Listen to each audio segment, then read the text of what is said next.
I'm the Kid Movie Ninja.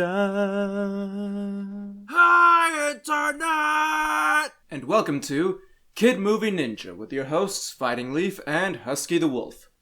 Occasionally there are those movies that make big splashes when they first release, only to quickly disappear into obscurity the moment they hit store shelves. Yeah, when Rise of the Guardians first came out, everyone was talking about how awesome it was.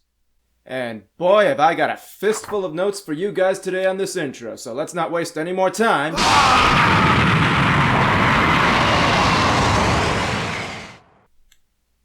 And get right into Rise of the Guardians.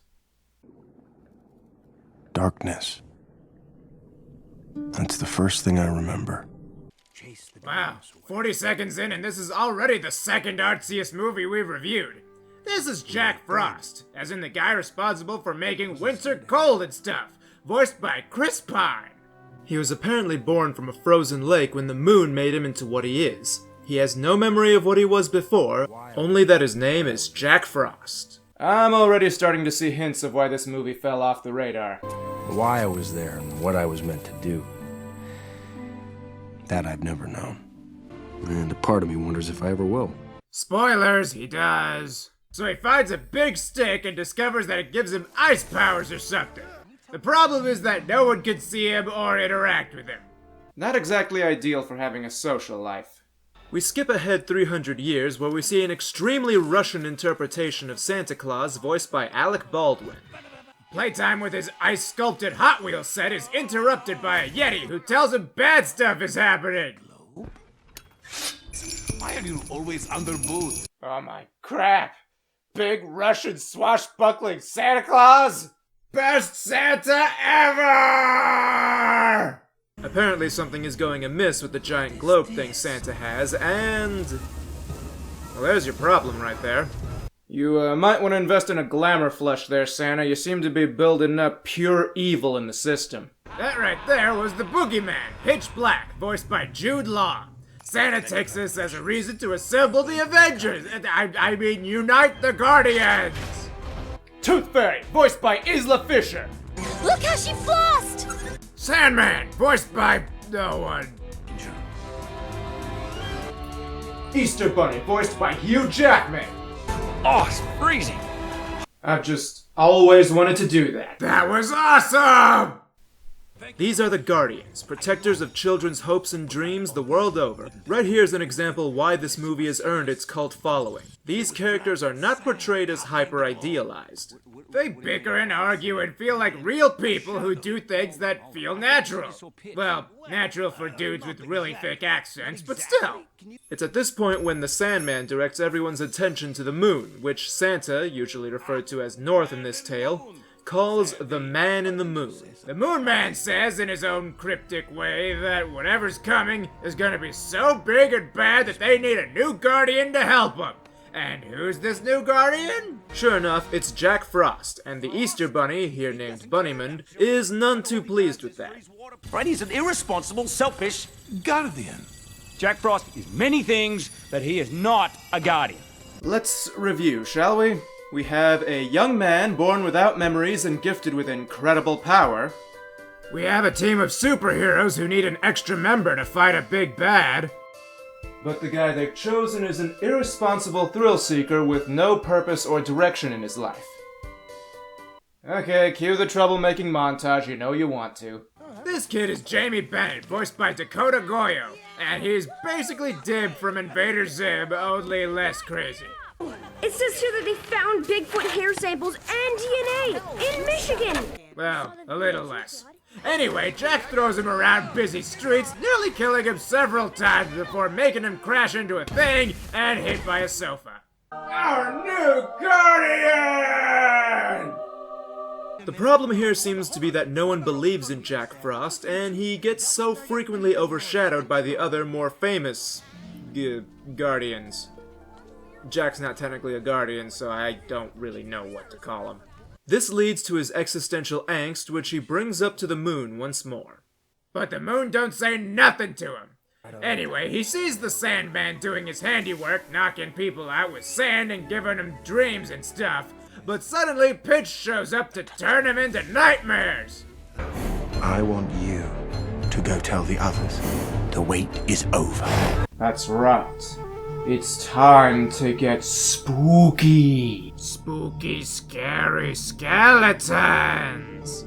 We rejoin Jack as he meets up with Bunnyman, who promptly kidnaps him with a pair of Santa's Yetis, because of course Santa has those. I wonder how many people legitimately fantasize about being kidnapped by Hugh Jackman. Oh yes, another reason this movie got a huge cult following is detailed right here. Jackie Boy here gives Edward Cullen a run for his skinny, pale, pretty boy money. Anyway, they give Jack the rundown about becoming a guardian and wait, what? Hold on a second! Thank you! What makes you think I want to be a guardian? I can't deal with this commitment. We're going too fast. Can we just slow down for old time's sake?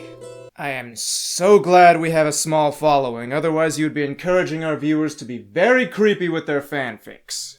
So they finally explain the situation to Jack about Pitch and how the hopes of children are at stake, and I cannot ignore this anymore. Yeah, I hate to ruin the magic, people, but Husky and I do watch these movies in their entirety before we start scripting it. Yeah, so we know exactly what's gonna happen. And it's not just us either. Any savvy viewer is gonna be able to tell what's gonna happen beat for beat. This is very basic hero's journey. There's the hero's beginning, the call to action, the refusal of the call, the supernatural aid, threshold crossing, challenges and temptations, symbolic death and resurrection, atonement, and the return. A normal linear review is going to make this movie look a lot more basic and, well, bad than it actually is. So, in order to do this movie justice, we're now shifting to the non-linear format. Let's do this. We pretty much already covered this point, so... Next! Let's start with the Sandman, the only silent character in the story. Why is he silent? I have no idea, but he's integral to Pitch's plan.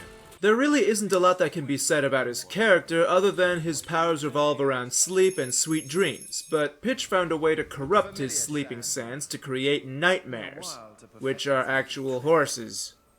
Because nightmares, it's clever. Trust me. He puts up a great fight acting kinda like a Green Lantern, fighting with constructs made of sand and stuff. But Pitch utilizes a divide and conquer plan to overwhelm him and absorb his power into himself, making him entirely too powerful for the Guardians to take on without Jack. That's all we have to say about him, really. I mean, maybe rude, but since he's mute, he doesn't exactly say anything memorable. But that is kinda what makes him memorable at all. That's part of why this movie ultimately works in spite of all of its flaws. Now on to the next character, the Tooth Fairy. Oh man, I already like this Tooth Fairy a lot more than anyone in the live-action movies. She's got this hummingbird motif going and is real pretty and stuff. This movie does a good job of characterizing these figures according to the functions they perform. The Tooth Fairy is a constant workaholic, never really stopping what she's doing because children lose teeth every single night. Sorry, not all of us get to work one night a year. Am I right, Sandy? I even like the reason she collects teeth in this movie. It's not about turning them into magic or anything. Instead, they can use these teeth to store memories so that they can use them to spread comfort to kids. That's awesome! This does bring up an important plot element, though. The Tooth Fairy has all of Jack's baby teeth, meaning that she has all of his memories from his previous life. That's right, I said previous life. We were all someone before we were chosen. So Jack could have just asked her for his memories the entire friggin' time? That's 300 years of not knowing! So why the heck didn't he? Because nobody knew he had amnesia, and he didn't bother to ask anyone about this kinds of stuff that they did, so there was no possible way for him to figure it out because he didn't really take an interest in what anyone was doing except for him. Oh. Also, she really likes Jack's teeth. Next! Next on the list is Santa Claus. He is a very creative sort, but a bit of a blowhard. In spite of this, he's really wise and tough as nails, too. I mean, you'd have to be in order to live at the North friggin' Pole. It's about dang time someone thought of that, jeez.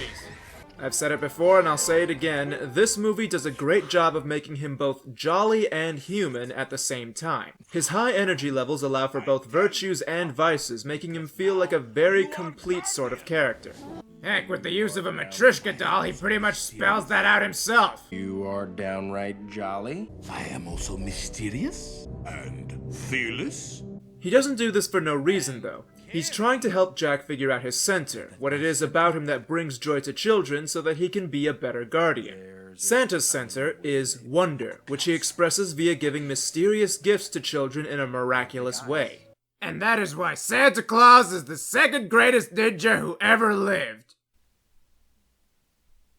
And in case you're wondering, no, I am not number 1. He's not even top 10. Shut up, Husky.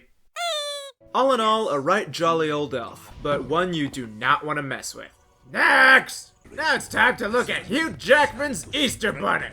You know, for an ancient Greek legend with its foundations built on a fertility cult, he sounds very Australian. Hugh Jackman. It's the accent, isn't it? Yep, it is. That being said, he does have a personality beyond being Australian, though it's sometimes hard to tell through words like googies, ratbats, and ankle biter, and the use of a boomerang. Look, just trust us on this one, okay? Rack off, you bloody show pony. The guy's high-strung and very suspicious, but he, like the others, has a perfectly good soft spot for kids. Now, I mentioned that this movie does something interesting. It's not exactly a huge divergence from the hero's journey formula, but it is a divergence from popular media. There comes a point after they experience all these horrible setbacks from Pitch, including the abduction of both the Sandman and almost every one of the Tooth Fairy's helpers, and all the teeth, and what else is going wrong, which results in children's faith everywhere blanking out. They do have one last shot, though, and that is to make this year's Easter egg hunt the best it could possibly be. But Pitch separates Jack Frost from the others when he proves to be the only one with enough muscle to fend him off, and manipulates Jack using his lost memories. So, long story short, Easter sucked that year. that means that children never find the hidden eggs, and they begin to doubt that the Easter Bunny even exists. And when kids don't believe in a guardian, they can't see him. So wait, does that mean if kids just believe in them, they can actually see and touch them and stuff? According to this scene, yes. Yes, they can. Most of us. So why don't they just show up one day on the evening news and erase all doubt of their existence? That's the age-old problem with this setup. There seems to be an obvious solution right there in front of them, however, some set of arbitrary rules seem to bar them from taking that solution. This movie doesn't even explain that there are rules preventing them from doing so, and yet they don't. There are plenty of different theories as to why this could be, and I have one of my own, but I'll save that one for the very end.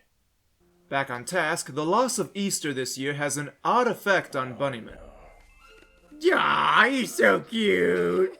A bunny can call another bunny cute, but when other animals do it, it's a little... Okay, I get it, shut up. Seeing as how Jack is the most important character in this movie, I feel it would be appropriate to save him for last. In the meantime, let's take a look at our villain, the Boogeyman, Pitch Black.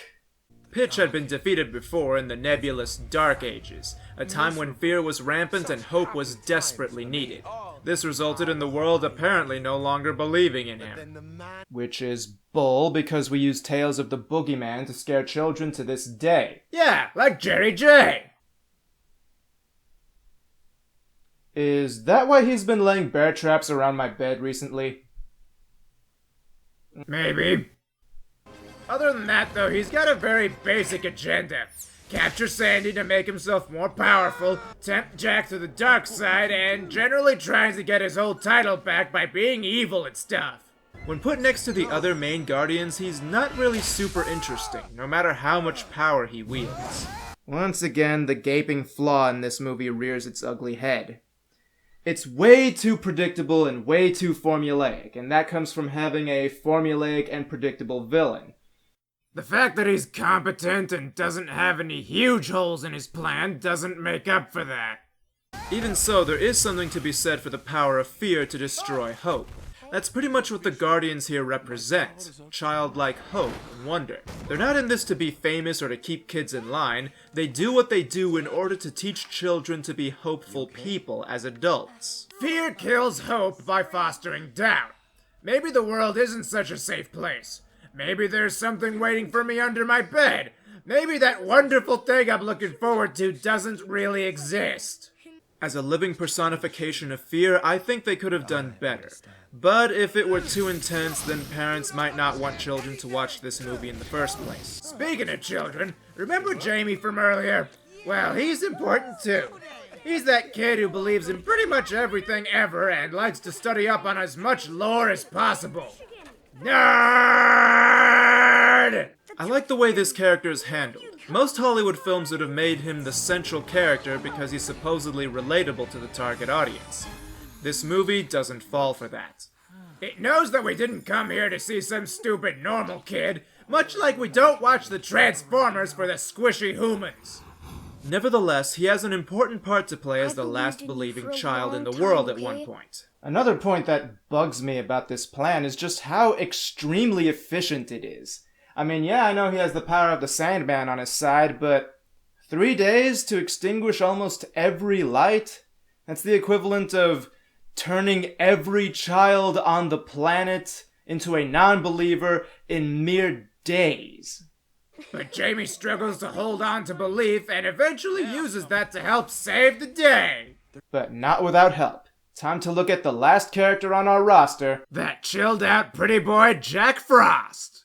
Objectively speaking, he's the kind of generic troublemaker type with a sympathetic backstory. All he wants is to have fun and play with the kids by giving them snow. When he's presented with the opportunity to become a guardian, he initially refuses, because that's what characters like him do. You're all hard work and deadlines, and I'm snowballs and fun times. Even so, the fact that he doesn't like following anyone's schedule but his own reflects the unpredictable nature of the weather. So it's fitting that he's like this. He really is quite powerful, though, what with being in charge of cold weather and all that entails. Still, that doesn't mean he's not super easily manipulated by his own fears. Let's review the hero's journey one last time, shall we? Jack accepts the call to action after the attack on the Tooth Fairy, upon learning that she has access to his lost memories. That's called crossing the threshold, the point of no return. This reveals a kind of selfishness that comes back to bite him. He's eventually presented with a chance to see his memories, and while he knows he should return to the others as quickly as possible, his own desires get the better of him, resulting in that whole ruined Easter thing. After that, he and Pitch have a confrontation, resulting in the hero falling into the abyss in the form of Jack losing his powers when Pitch breaks his staff. Immediately after that, he finally gathers up the courage to actually look at the memories he once had. Turns out he was always just himself, but with a family and a life and stuff. It's here that he finds out what he's all about. If Santa was about wonder, Jack is all about fun. And in his final moments as a human guy, he uses that fun to defeat fear. And that's what his calling was from the beginning. To fight fear with fun. This revelation leads to the next step, the rebirth and transformation, whereby he puts his staff back together by using the power he was born to use. After that, you know the drill, it's freaking hero time! I'm sure someone out there is wondering why I'm talking so much about the hero's journey and not enough about Jack's actual character. Well, the answer to that question can be found in my theory for why I think the movie fell off the grid. When you get past the novelty of having these big-name characters participating in the same plot together, well, the plot itself is actually kind of generic, and Jack suffers from that the same way Pitch does. And this seems like a good enough time as any to visit the final section of our nonlinear review, the execution. This movie's greatest strength comes from its characters. Though the Sandman never says a word, I found him memorable and fun. They all were in their own ways, even if part of that fun came from the use of stereotyping. By and large, I really liked how they were all handled. On the other hand, the movie's greatest flaw is how generic the plot feels. And I say feels instead of is, because presentation is everything, regardless of whether or not the actual plot points are rehashed. That's absolutely true.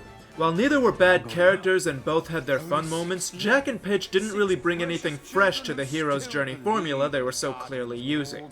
Characters like Santa and Bunnymund made us think of characters we've known forever in brand new ways, whereas Jack and Pitch really don't. But does that mean the movie itself is bad? Heck no, we like this movie. But we can also clearly see why it vanished from mainstream consciousness so quickly. So, Leaf, what was your theory about why they can't all just reveal themselves to get kids to believe in them? It's actually very simple, Husky. You see, the moment they reveal themselves, they would stop being fantastic and start being mundane and normal, and that's the last thing that they want for the children. No, it's better for them that they believe in these larger-than-life personalities. It's not just about them being recognized for what they do, it's about how that belief affects children.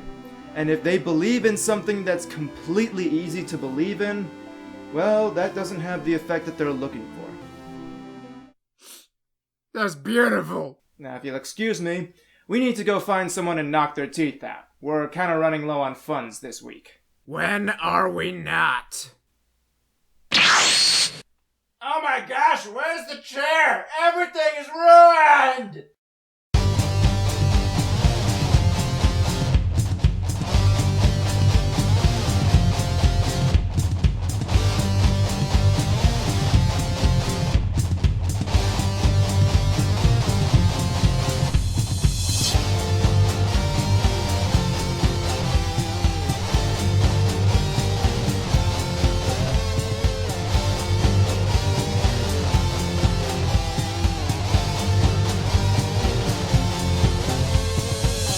I am the kid movie ninja.